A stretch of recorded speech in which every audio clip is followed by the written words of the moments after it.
Buenos días, alumnos. Soy la doctora Trad, soy una de las jefas de trabajos prácticos de la Cátedra de Clínica Obstétrica. Hoy vamos a ver la unidad número 8. Continuamos con las patologías en el embarazo y esta unidad va a estar dividida en 3 presentaciones audiovisuales. Comenzamos con amenaza de parto prematuro. Se define parto prematuro como el nacimiento de un niño vivo entre las 22 y las 36 semanas de gestación. La amenaza de parto prematuro se caracteriza porque presenta contracciones, modificaciones cervicales hasta 3 centímetros y un borramiento del cuello del 50%. Y el trabajo de parto pretérmino es aquel que presenta contracciones uterinas con un cuello borrado en un 50% y 4 centímetros o más. La amenaza de parto pretérmino es una patología que, si se instaura un tratamiento y se corrige el factor desencadenante, puede detenerse su progresión y continuar el embarazo hasta el término del mismo. En cambio, en el trabajo de parto pretérmino, una vez instalada la patología, no se puede frenar, o sea que la evolución va a ser al nacimiento del niño prematuro. El parto prematuro en Argentina tiene una tasa alta, es del 8.5%. El 52% de las muertes infantiles ocurridas antes del año corresponden a nacidos antes de las 37 semanas. La prematurez es la principal causa de mortalidad neonatal y de complicaciones neonatales. Las complicaciones en el neonato se pueden dividir aquellas a corto plazo y a largo plazo.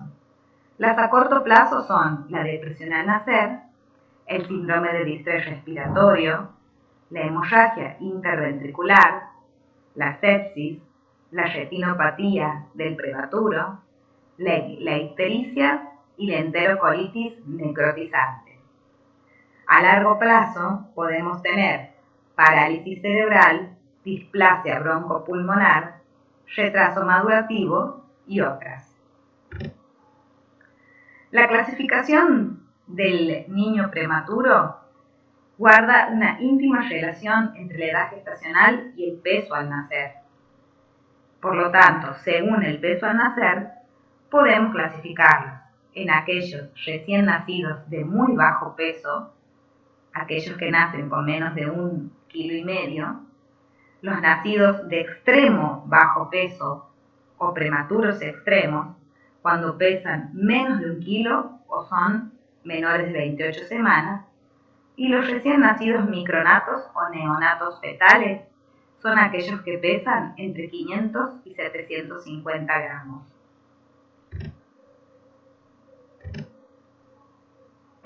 Otra clasificación es según la edad gestacional a nacer. Los dividimos en prematuros extremos entre las 22 y 27.6 semanas, muy prematuros entre las 28 y 31.6 semanas, prematuros moderados 32 a 33.6 y prematuros tardíos entre las 34 y 36.6.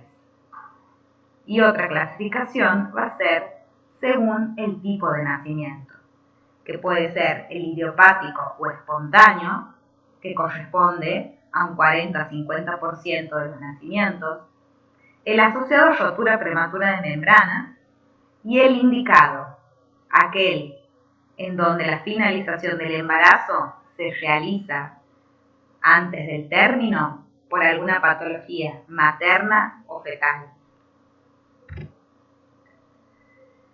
Dentro del síndrome de parto pretérmino tenemos aquellos mecanismos que van a desencadenar el trabajo de parto prematuro, como por ejemplo la sobredistensión uterina en aquellos casos de polidramnios severos o embarazo gemelar, la isquemia, que la podemos ver en las madres que presentan trombofilias, las infecciones, como por ejemplo las TORCH, o incluso infecciones como una infección urinaria o una vaginosis bacteriana, también pueden ser causa de un parto prematuro. Causas genéticas, como los síndromes, desórdenes endocrinos, como una diabetes descompensada, un hipotiroidismo, un hipertiroidismo, enfermedad cervical, como la incompetencia ismico-cervical, entre otras. ¿Cuáles son los factores de riesgo? El antecedente de parto prematuro, feto muerto o rotura prematura de membranas, y también el aborto tardío en embarazos anteriores. El embarazo múltiple y el polidramio, las infecciones como las vaginosis, las infecciones del tracto urinario o las infecciones de transmisión sexual. Pueden ser de causa uterina como las malformaciones, los miomas, cerclaje, conización. La edad materna menor a 18 años. La desnutrición con un índice de masa corporal menor a 19. La metrorragia de la primera y segunda mitad. El abuso de sustancias, tabaco y alcohol. El estrés físico o psicológico. Los traumas y la reproducción asistida, principalmente porque tenemos un alto índice de embarazos múltiples con la reproducción asistida que nos van a llevar a una sobredistensión uterina. ¿Cuál es el manejo? Primero debemos evaluar a la paciente, realizarle una historia clínica con anamnesis y examen clínico. Si confirmamos que se trata de una amenaza de parto prematuro, porque si bien presenta contracciones uterinas, pero la dilatación cervical no va más allá de 3 centímetros, debemos internar a la paciente y realizar una ecografía obstétrica y transvaginal para medir la longitud del cuello uterino, laboratorios orientados hacia la patología que pudo desencadenar la amenaza de parto prematuro y evaluar la salud fetal. Y el tratamiento se basa en 3 pilares: la maduración pulmonar fetal, uteroinhibición y neuroprotección fetal. En muchos casos, a pesar de la clínica y de la anamnesis, tenemos que dudamos en si es una amenaza de parto pretérmino, porque la dilatación puede ser de 1 o 2 centímetros, pero la paciente presenta contracciones. Entonces lo que hacemos en estos casos es dejarla en reposo a la paciente durante 2 horas y la reevaluamos. Si la dilatación progresa, hacemos el diagnóstico de amenaza de parto prematuro y seguimos lo que les acabo de comentar. Si la dilatación no progresa y se produjo un cese de las contracciones, mandamos a la paciente a su casa con control estricto. ¿Qué tratamiento haremos en estos casos? Una vez internada la paciente, le indicamos la maduración pulmonar fetal. Está comprobado que los corticoides reducen la morbilidad perinatal y la muerte neonatal. Se realiza entre las 24 y 34 semanas. Se administra betametasona o dexametasona. Además, debemos realizar la uteroinhibición. ¿Cuáles son los objetivos? Prolongar la gestación entre 48 horas y 7 días y lograr la maduración pulmonar. Está indicada, como dijimos, en la amenaza de parto prematuro y se realiza hasta las 34.6 semanas. La uteroinhibición tiene sus contraindicaciones. Algunas son absolutas y otras relativas. ¿Cuándo no está indicado realizar uteroinhibición? En aquellos casos de muerte fetal o cuando la malformación es incompatible con la vida, cuando hay un compromiso de la estabilidad fetal, cuando hay corioamionitis, restricción del crecimiento severo, preeclampsia severa o eclampsia, hemorragia severa, desprendimiento placentario, trabajo de parto ya instalado o causas maternas asociadas a tocólisis. Las contraindicaciones relativas se refieren a que va a depender de cada caso en particular y ahí se va a determinar si amerita realizarle la uteroinhibición o no. En aquellas edades gestacionales mayores a 34 semanas, cuando la madurez pulmonar fetal ya está realizada, en los casos de metrorragia moderada, por ejemplo, como vimos, las placentas previas sangrantes, en donde no hay un compromiso de la estabilidad fetal y la paciente está hemodinámicamente estable, se puede intentar la maduración pulmonar fetal y la uteroinhibición. La restricción del crecimiento sin alteración de la vitalidad, la rotura prematura de membrana o los estados hipertensivos no complicados. ¿Cuáles son los agentes tocolíticos que podemos utilizar? Primero, los beta-miméticos endovenosos, que son agonistas en los receptores beta-2 adrenérgicos y actúan en el miometrio. Inhiben el calcio iónico celular. Y tenemos la isoxsuprina, la exoprenalina y la ritodrina. Es muy importante tener en cuenta los efectos adversos, tanto maternos como los feto-neonatales. Otro agente tocolítico es el atosiban, que es un agonista de los receptores de la oxitocina. Es útero específico, o sea, actúa solo a nivel uterino. Por eso es que los efectos secundarios son muy leves y hay poco pasaje transplacentario. Se utiliza en embarazos mayores de 26 semanas y las principales indicaciones son la hipertensión, diabetes, polidramnios, gemelar, cardiopatías congénitas e hipertiroidismo. También se pueden utilizar los inhibidores de la síntesis de prostaglandinas como la indometacina.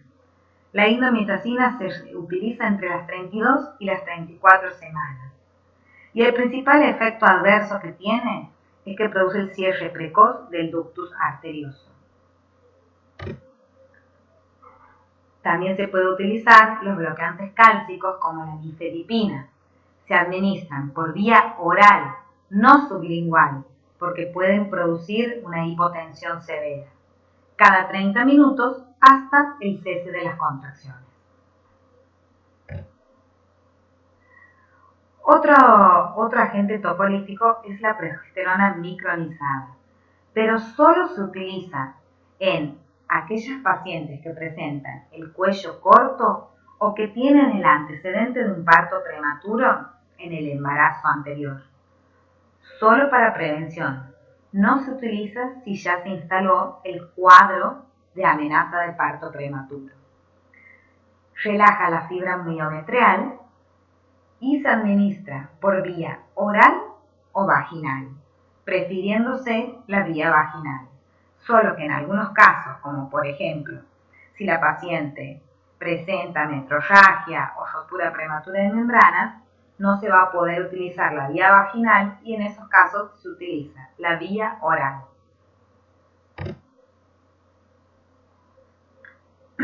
Otro de los pilares que dijimos que son fundamentales es la neuroprotección fetal. Se utiliza el sulfato de magnesio, que es un bloqueante selectivo de la placa neuromuscular.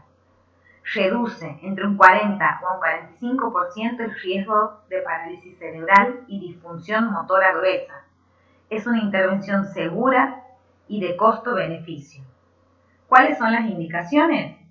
En aquellos pacientes con edad gestacional entre 24 y 31.6 semanas, cuando no se puede frenar el trabajo de parto, y en aquellos nacimientos programados por patología materna o fetal. El mecanismo de acción es un estabilizante hemodinámico, es un antioxidante y antiinflamatorio. ¿Cómo vamos a prevenir el parto prematuro? Lo vamos a hacer en los 3 niveles, primario, secundario y terciario.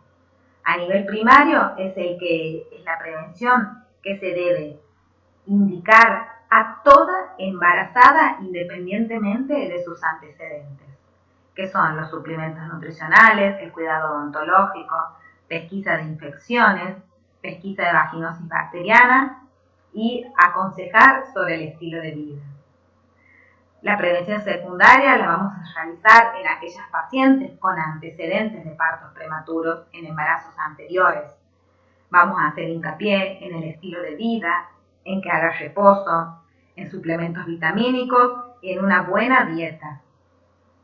Se puede realizar una ecografía transvaginal y determinar los criterios de riesgo para parto prematuro según la longitud cervical. También podemos administrar progesterona micronizada cuando el cuello es corto o, como dijimos, hay antecedentes de parto prematuro. Y en los casos de cerclaje, también debemos realizar la prevención secundaria. Y la prevención terciaria es, una vez instalada la patología, podemos determinar con el test de fibronectina el riesgo que existe de que esa amenaza evolucione a un parto prematuro. Se utiliza en las pacientes entre las 24 y las 36 semanas con alto riesgo de parto prematuro. Ahora vamos a ver rotura prematura de membranas. La ruptura prematura de las membranas es aquella que se produce hasta 2 horas antes del inicio del trabajo de parto. Si se produce antes de las 37 semanas, va a ser una ruptura prematura de membranas pretérmino.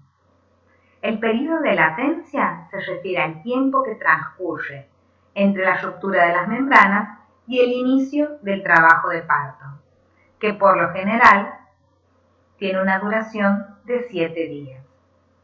Corresponde al 2 al 18% de embarazos y en un 25 o 30% de los casos se asocian la amenaza de parto prematuro con la rotura prematura de membranas. ¿Cuáles son los riesgos maternos y fetales? La infección intraamniótica, que puede llevar a una sepsis materna o feto neonatal, con neumonía, meningitis y sepsis precoz. La coriamnionitis, la endometritis puerperal, la hemorragia anteparto con un aumento en la incidencia de los desprendimientos placentarios. Deformidades fetales como contracturas o tetrada de Potter.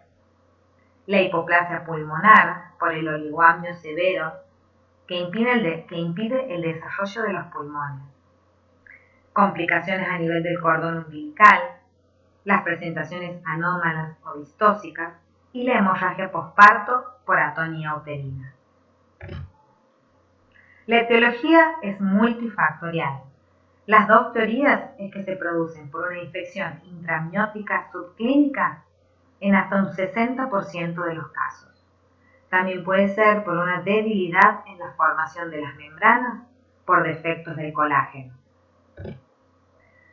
Los factores de riesgo maternos son la amenaza de parto prematuro, las hemorragias del primer y segundo trimestre, las colagenopatías, los traumas abdominales directos, la anemia, antecedentes de RPM en embarazos anteriores, las deficiencias nutricionales, la terapia crónica con corticoides, la desnutrición y el bajo nivel socioeconómico.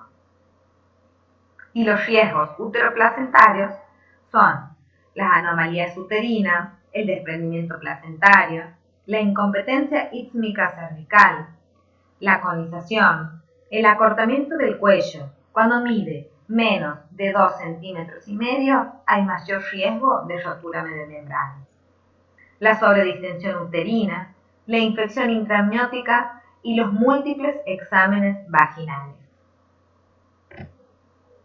¿Cómo se realiza el diagnóstico? En primer momento, el diagnóstico lo vamos a realizar por la clínica. Es una paciente que concurre al consultorio refiriendo pérdidas de líquido por genitales externos. Lo primero que tenemos que evaluar es el día y la hora en que comenzó esa pérdida. El color que tiene esa pérdida. El líquido amniótico tiene un color como si fuese agua, o sea que es incoloro. El olor normal del líquido amniótico es como si fuese lavandina.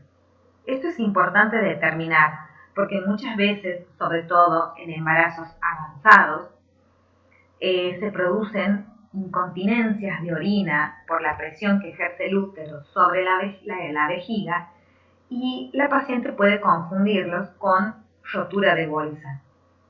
Entonces es muy importante determinar también el olor que tiene esa pérdida de líquido y la cantidad, que puede ser escasa o abundante. Obviamente que al realizar el examen obstétrico debemos ver cómo está el tono, si se acompaña de dinámica uterina, la presentación, cómo están los latidos. Al evaluar a la paciente una vez acostada en la camilla ginecológica, vamos a realizar la maniobra de Tarnier y la maniobra de Valsalva, que son maniobras en donde se le pide a la paciente que realice fuerza para ver si sale líquido por genitales externos. Esa es la maniobra de Valsalva. Mientras que la maniobra de Tarnier es levantar la presentación con la mano a través del pubis, ¿sí? Y evaluar la salida del líquido amniótico. Vamos a colocar un espéculo para corroborar la salida de líquido por el orificio cervical interno. No debe realizarse tacto vaginal para evitar la infección ascendente, o sea, nosotros al tactarla a la paciente estaríamos llevando todos los gérmenes de la vagina hacia la cavidad uterina, aumentando el riesgo de infección intraamniótica. Y debemos tomar todos los signos vitales, como temperatura, pulso, presión y frecuencia respiratoria, para descartar una infección. Al solicitar la ecografía, vamos a encontrarnos con un oligoamnios, que puede ser, de acuerdo al tiempo de ruptura y a la cantidad de líquido perdida, leve, moderado o severo. Y debemos solicitar exámenes complementarios ante la duda, o sea, si todavía persiste la duda de que la pérdida de líquido es líquido amniótico, podemos realizar prueba de cristalización, test de nitracina o alfa-1 microglobulina placentaria.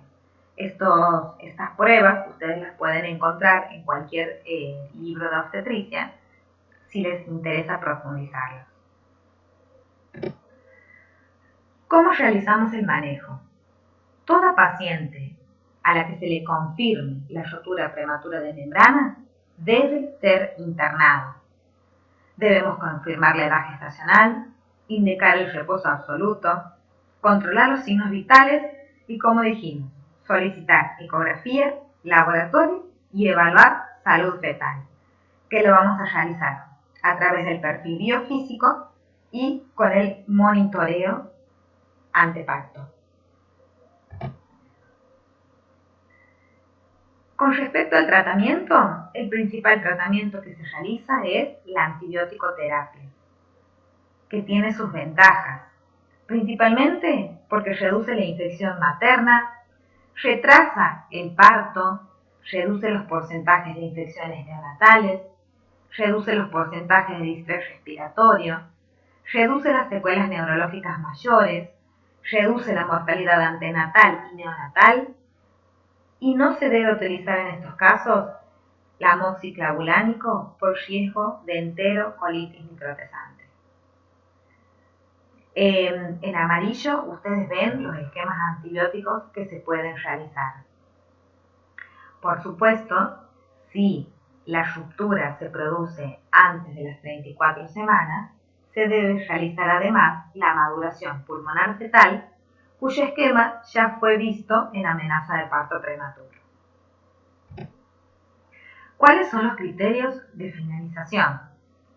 Si la ruptura prematura de membrana se produce después de las 37 semanas, se recomienda que el parto se produzca dentro de las 24 horas. Si se produce entre las 34 y 36,6, el parto debe realizarse dentro de las 24 a 72 horas. Se espera hasta 72 horas a que desencadene espontáneamente. Si no desencadena espontáneamente, comenzaríamos con una inducción al parto. Y si la rotura prematura de membrana se realiza entre las 24 y 34 semanas, el manejo va a ser expectante. Vamos a implementar las medidas generales que ya vimos.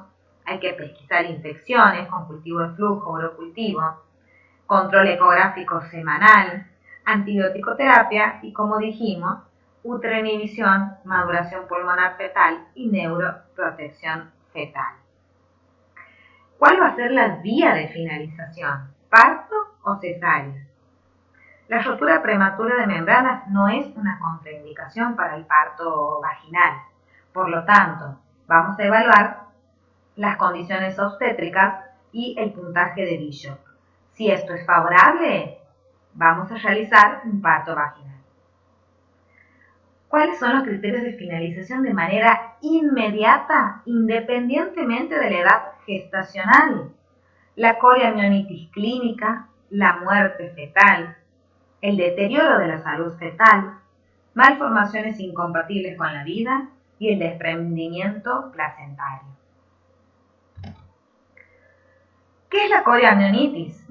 Es un proceso inflamatorio agudo de las membranas placentarias, o sea, del corium y el amnios, y de la cavidad amniótica, del feto, del cordón y del líquido amniótico. Puede alcanzar hasta una incidencia del 10.5% y es una causa importante de morbilidad materna y neonatal. Una vez instalada la coriamionitis, la indicación absoluta es finalizar el embarazo de manera inmediata. ¿Cuáles son las complicaciones? A nivel de la mamá, de la madre, tenemos un riesgo de 2 a 3 veces de que el nacimiento se produzca por cesárea. Hay 2 a 4 veces mayor riesgo de desarrollar endometritis, infecciones de la herida quirúrgica, abscesos pélvicos, bacteriemia y hemorragia posparto. Y a nivel fetal, las complicaciones son la muerte fetal, la sepsis neonatal y el parto prematuro, con lesión de múltiples órganos, enfermedad pulmonar crónica y parálisis cerebral. ¿Cuáles son los criterios diagnósticos? El criterio mayor es la temperatura axilar mayor a 38 grados. Tiene una sensibilidad del 95%, acompañada de 2 o más de los siguientes criterios, que serían los menores: taquicardia materna, taquicardia fetal, irritabilidad uterina, una leucocitosis mayor a 15.000 blancos, líquido amniótico purulento o fétido. Estos son los distintos esquemas antibióticos que se pueden utilizar una vez que diagnosticamos una coriamionitis. Se van a utilizar antibióticos de amplio espectro y combinados. Y lo más importante en la coriamionitis es que se debe finalizar el embarazo independientemente de la edad gestacional para reducir la mortalidad materna y fetal. Con esto, chicos, damos por finalizada la primera presentación audiovisual de la unidad número 8. Muchas gracias.